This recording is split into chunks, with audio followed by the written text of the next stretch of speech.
Our next conversation today is with Democratic Senator Michael Bennet of Colorado. Senator, thank you for your time.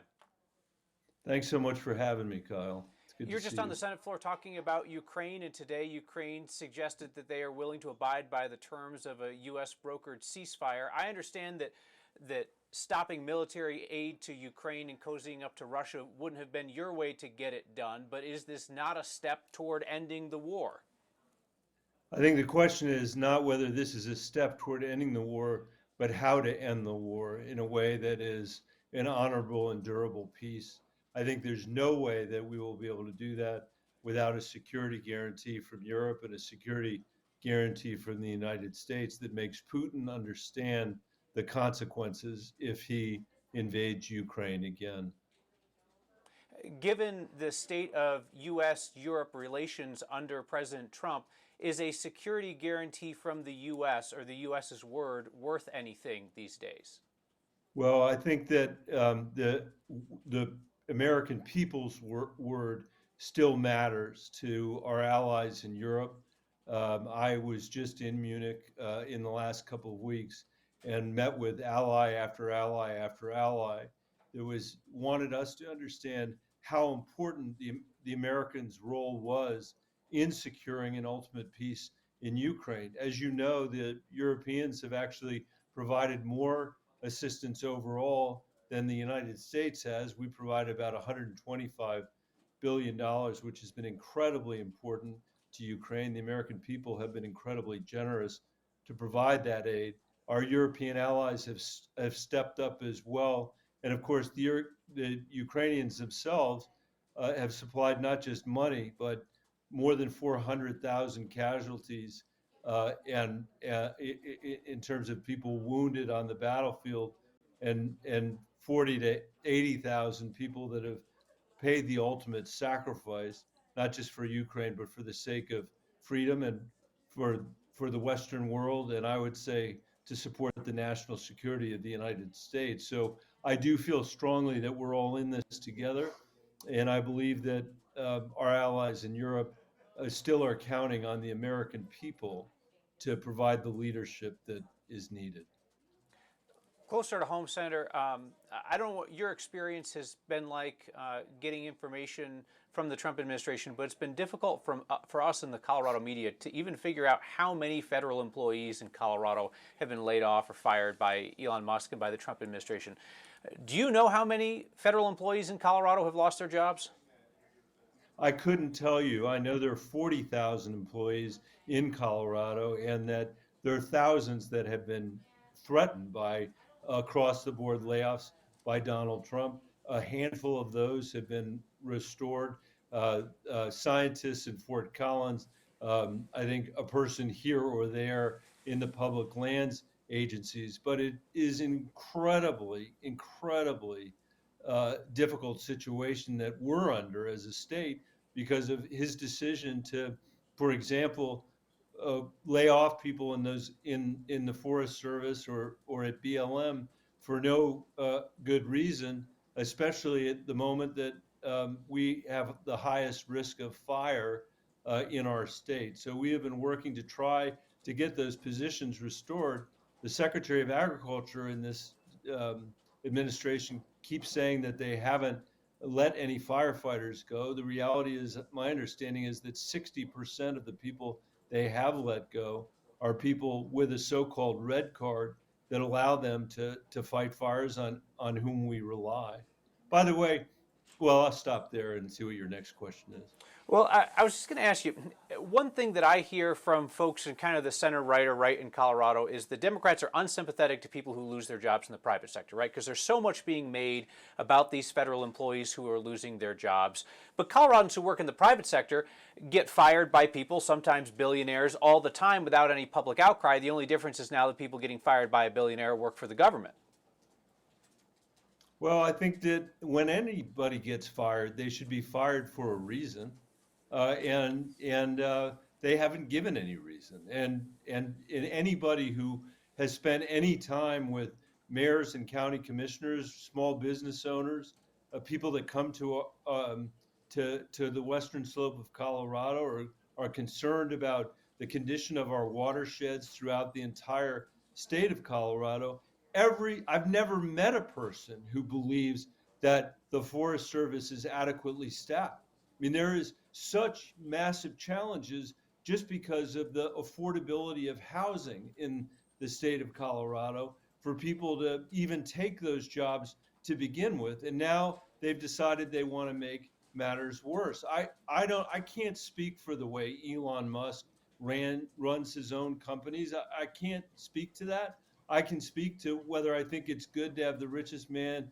in the world making judgments about our privacy, our national security, how we should run these federal agencies on the western slope of Colorado. If he's bringing the practices of Twitter or Tesla to the federal government, I think that ought to cause people to wonder whether those practices are particularly good. I used to work in the private sector.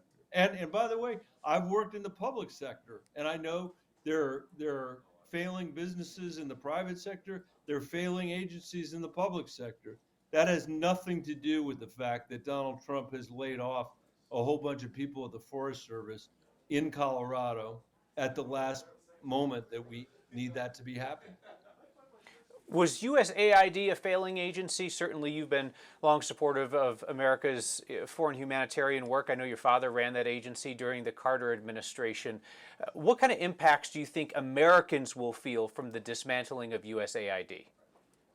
I think Americans will feel impact in the loss of soft power that AID represented. I don't think AID is any more perfect than the Foreign Service or more perfect than the Denver Public Schools. There isn't an agency in the world that's not that shouldn't be looked at and in many cases reformed as I did in my time at the Denver Public Schools. But I will just give you an example. On my way to Ukraine from Munich 2 weeks ago, I stopped in a town in the southern Poland.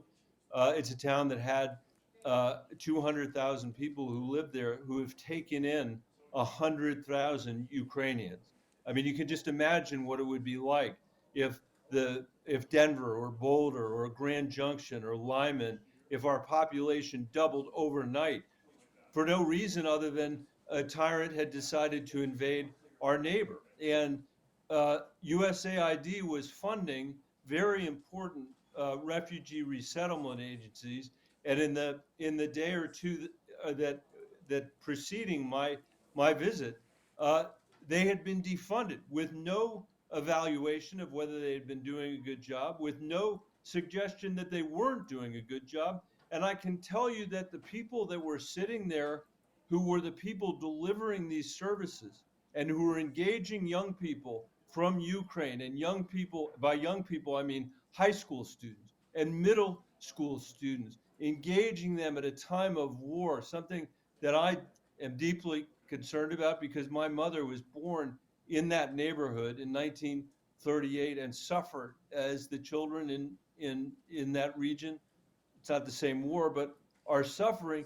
And to sit there and have people in tears pointing out photographs of classrooms where the American flag has been stripped from the classroom, not because of a decision they've made, but because the United States government have told them that the American flag can no longer be shown on that wall. That is a considerable loss of soft power to the people of this country. And I think for everybody who's concerned about democracy and concerned about freedom, we all need to be concerned about that. I'm deeply concerned about that. And I'll say something else.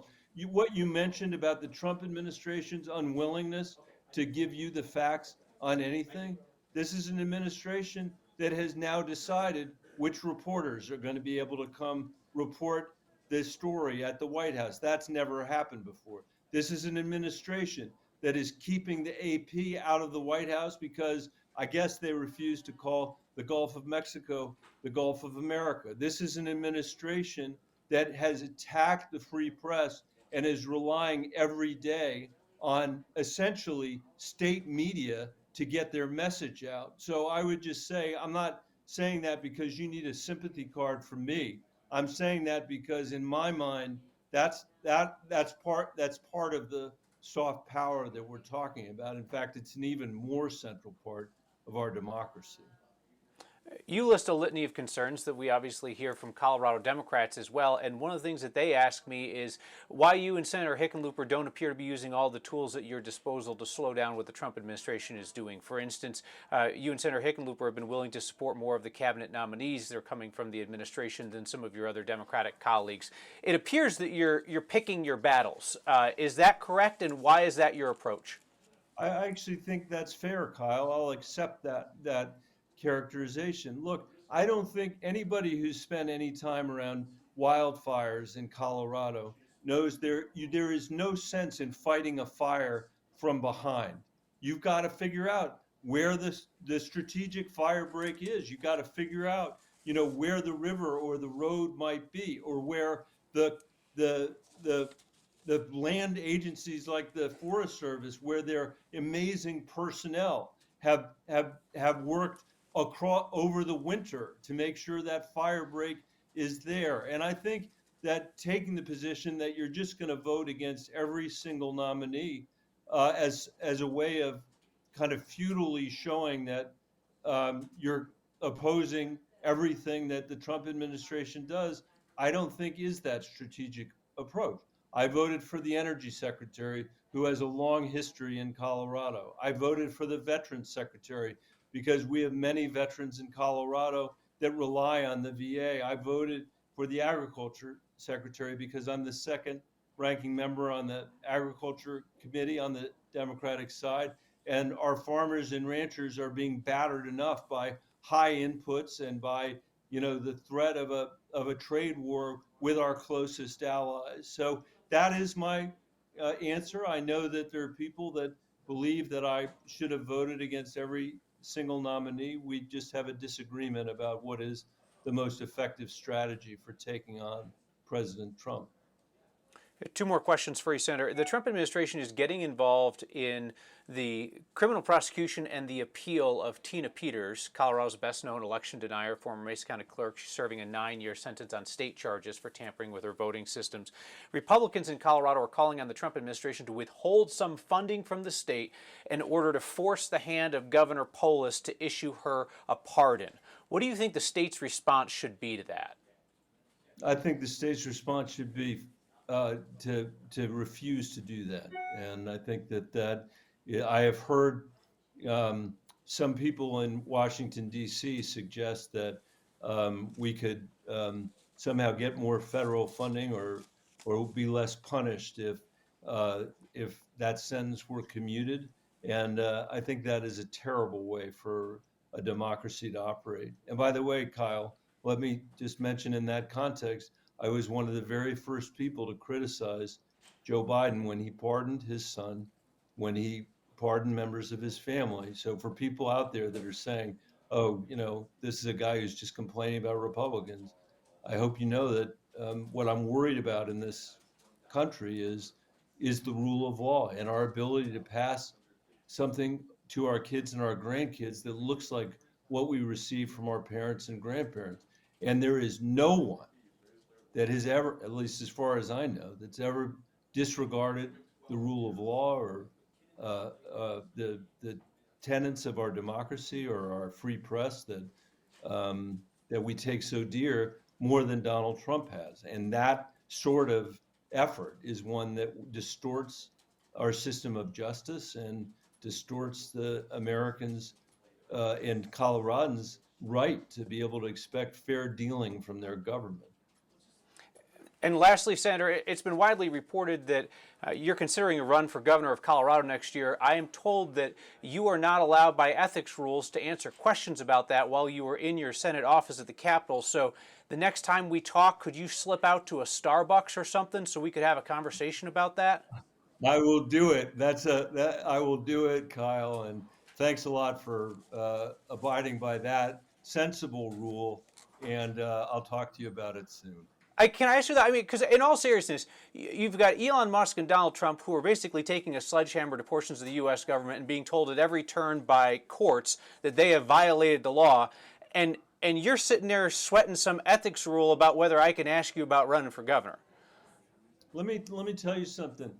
I've thought a lot about this because there are people who believe that um, if these guys are willing to um, betray the Constitution or the rule of law, that everybody else should as well. And I think the experience of countries all around the world, going back, frankly, to going back for really more than hundreds of years, thousands of years, um, tells us that once this starts, it usually moves in only one direction. The founders of this country, I was in a meeting actually recently with ambassadors from around Europe and around Southeast Asia, and we were having a discussion about this. And one of my colleagues said, you know, uh, we took our example from ancient Rome, he was saying to the ambassador from Italy. And I said, actually, it's different than that.